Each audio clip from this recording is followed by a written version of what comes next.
दोस्तों, शुरू करते हैं कहानी नीलकमल और लालकमल भाग 2। राक्षसों ने अनेक चतुराई से उससे प्रमाण मांगना आरंभ किया। राक्षसों के लीडर ने कहा, तुम लोग अपने नखून दिखाओ। लालकमल ने नीलकमल के मुकुट को तलवार की नोक पर रखकर बाहर दिखाया। उसे हाथ से छूकर आपस में बोलने लगे, बाप रे, जिसके नखून इतने भयंकर है, पता नहीं वह कैसा होगा। लीडर ने फिर कहा, देखो तुम लोग का थूक कैसा है। लालकमल ने तलवार द्वारा दिए के गरम घी को उन पर छिड़क दिया। राक्षसों के रोए जलने लगे। वातावरण में दुर्गंध फैल गई। राक्षस गण गो गो करते हुए भागे। थोड़ी देर बाद फिर आकर वे बोले, तुम लोग अपनी जीभ दिखाओ जरा। लालकमल ने अपनी और नीलकमल की तलवार को दरवाजे की फाँक से बाहर निकाल दिया। राक्षसों के लीडर ने दोनों तलवारों को अपने हाथ से कसकर पकड़ लिया और सभी राक्षसों से उसने कहा, अब मैं जीभ को खींचकर उखाड़ लूँगा। तुम लोग मुझे पकड़कर खूब जोर से खींचो। सबने जोर लगाकर खींचा। फिर क्या था, नंगी तलवार की धार से उसके दोनों हाथ कट गए और काले रक्त की धार बहने लगी। चिल्लाते हुए सभी राक्षसों के सिरों को लांघकर लीडर राक्षस भाग गया। बहुत देर बाद लीडर राक्षस फिर कहीं से आया और पूछा, कौन जाग रहा है, कौन जाग रहा है।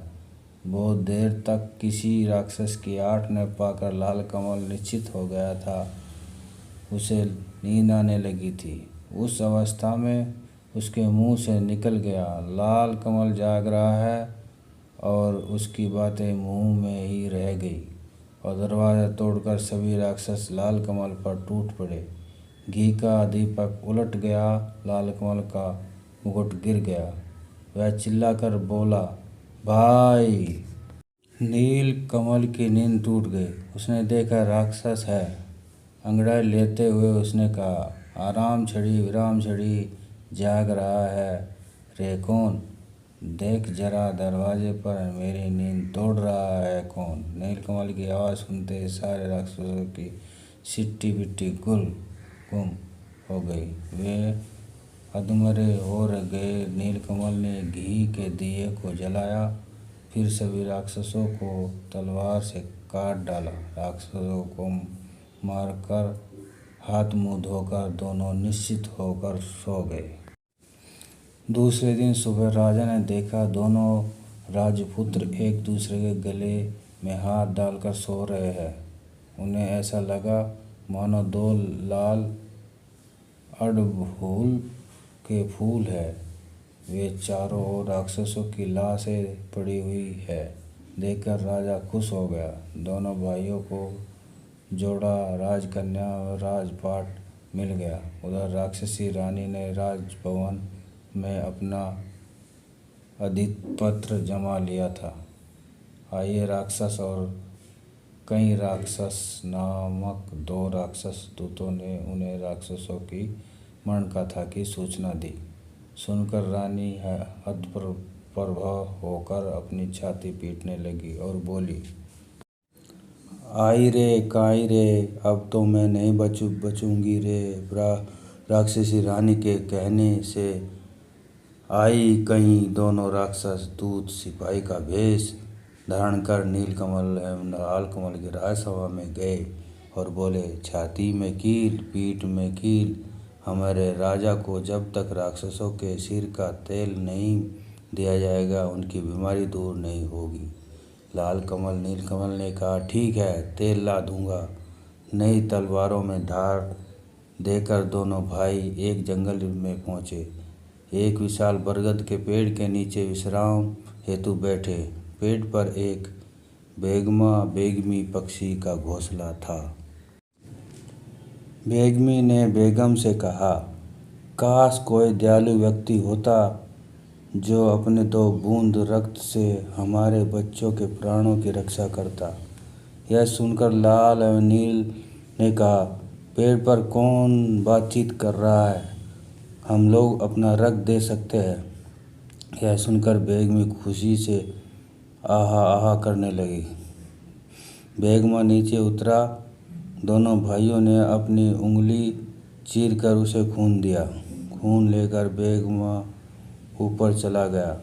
थोड़ी देर बाद सो सो करते हुए बेगमा के 2 बच्चे नीचे उतरकर बोले, हमारे प्राण बचाने वाले राजपुत्र, तुम लोग कौन हो? हम तुम्हारे लिए क्या कर सकते हैं? बोलो। नील एंड लाल कमल ने कहा, हमें किसी चीज़ की ज़रूरत नहीं है, बस तुम लोग जीवित रहो। बेगमी के दोनों बच्चों ने कहा, ठीक है, पर तुम लोग जाओगे कहाँ? चलो हम तुम्हें पीठ पर बैठाकर वहाँ छोड़ आते हैं। दोनों राजपुत्र उनके पीठ पर बैठ गए। देखते ही देखते तीव्र गति से वे हू हू कर उड़ने लगे।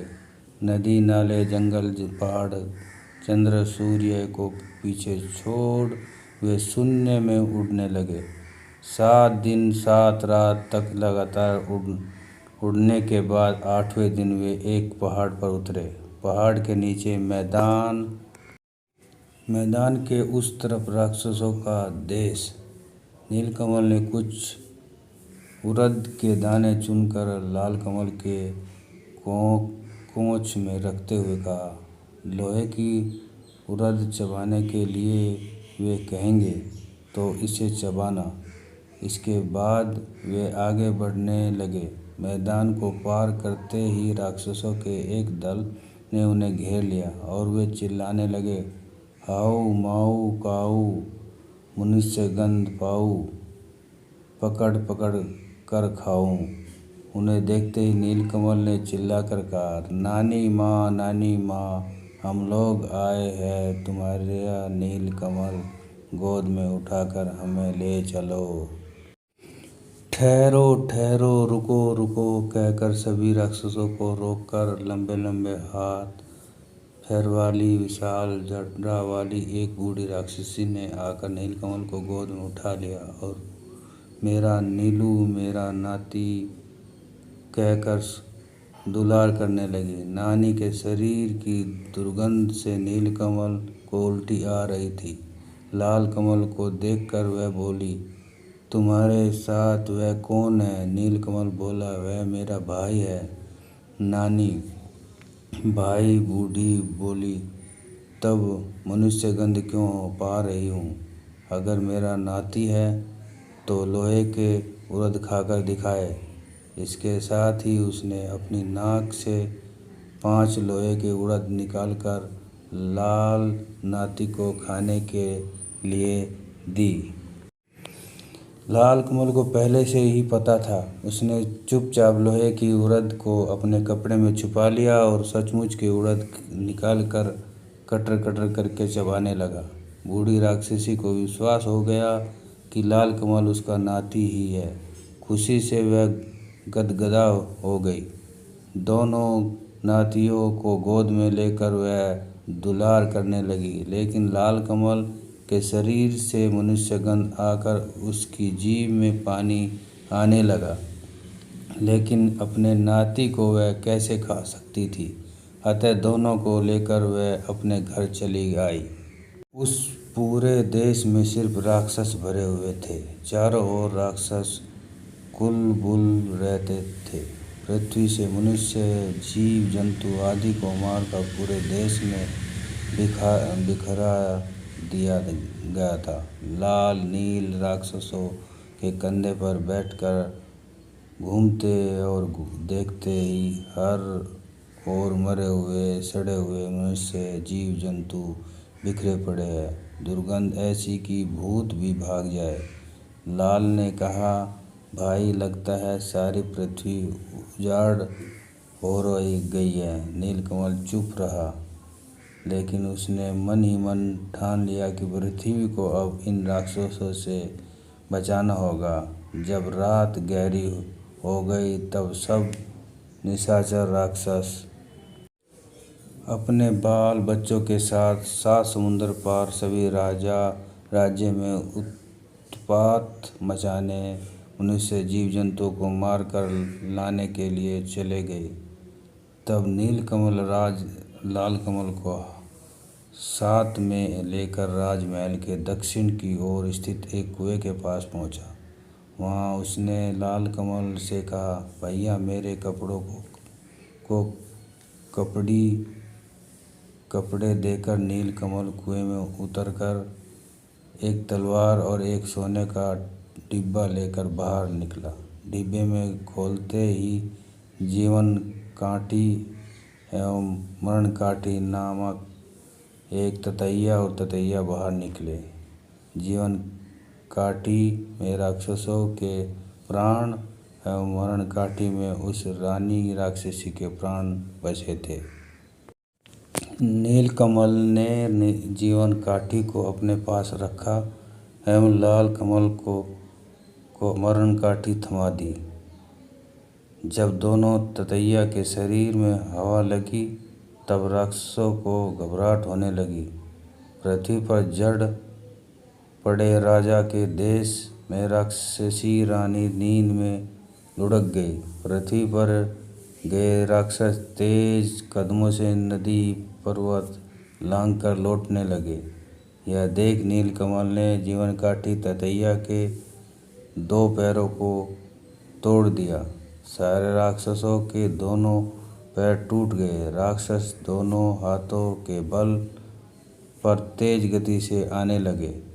यह देख नीलकमल ने ततैया के बाकी दोनों पैर भी तोड़ दिए। सारे राक्षसों के दोनों हाथ कटकर गिर गए।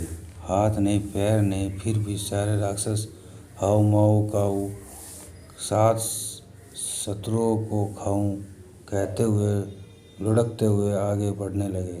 तब नीलकमल ने तलवार से जीवन काठी नामक उस ततैया के सिर को काट दिया। इसके साथ ही सारे राक्षसों के सिर कटकर लुढ़कने लगे। बूढ़ी राक्षसी का सिर छिटक कर नीलकमल और लाल कमल के पास आकर गिरा। नीलकमल और लाल कमल ने उस बूढ़ी राक्षसी के सिर को एक नए कपड़े में बांधा और मरण काठी नामक ततैया को सोने के डिब्बे में डालकर बेगम माँ बेगमी को पुकारा। 3 माह 13 दिन के बाद दोनों भाई के पैर अपने देश में पड़े। सर्वत्र उनकी जय जयकार होने लगी। नीलकमल और लाल कमल ने कहा, कहाँ है वे सिपाही लोग, दवा ले जाओ। लेकिन वे तो सिपाही नहीं राक्षस थे, वे लोग उसी दिन मर गए थे। नीलकमल एवं लाल कमल ने छाती में कील, पीठ में कील वाले राजा के देश में अपने सिपाहियों द्वारा राक्षसनी का सिर भिजवा दिया। फिर सिर को देखते ही राक्षसी रानी अपने वास्तविक रूप में आ गई और गुस्से में लाल पीली होती हुई अविलंब नीलकमल और लाल कमल के राज्य में पहुंच गई। लाल कमल ने मरणकाठी नामक ततैया को सोने के डिब्बे से बाहर निकाला। उसे देखते ही राक्षसी रानी के प्राण उड़ गए। राक्षसी रानी के मरते ही जड़ ही चुके राजा का रोग भी दूर हो गया। स्वस्थ होने पर राजा ने सारे राज्य में ढोल पिटवाया। प्रजनों ने आकर पूछा, हाय हमारे राजकुमार अजीत और कुसुम कहाँ है। राजा ने भी दीर्घ सर छोड़ते हुए कहा, हाय कहाँ है मेरे सपुत्र। तभी राजभवन के बाहर ढाक ढोल बजने लगे। थोड़ी ही देर में नील कुसुम एवं लाल कुसुम एक दूसरे के गले में हाथ डाले राजा के सम्मुख उपस्थित हुए। राजा ने पूछा, क्या तुम लोग मेरे अजीत और कुसुम हो। प्रजागण एक स्वर में बोले, हाँ हाँ, यही हमारे अजीत और कुसुम है। उसके बाद दोनों राज्य एक हो गए। नील कुसुम और लाल कुसुम लीलावती और लीलावती के साथ दोनों राज्यों में शासन करते हुए सुखपूर्वक रहने लगे। यह कहानी आपको कैसी लगी? कमेंट्स और लाइक करना न भूलें। Thank you. कहानी समाप्त। यह कहानी कैसी लगी? कमेंट्स ज़रूर करें। लाइक एंड सब्सक्राइब करना न भूलें। Thank you.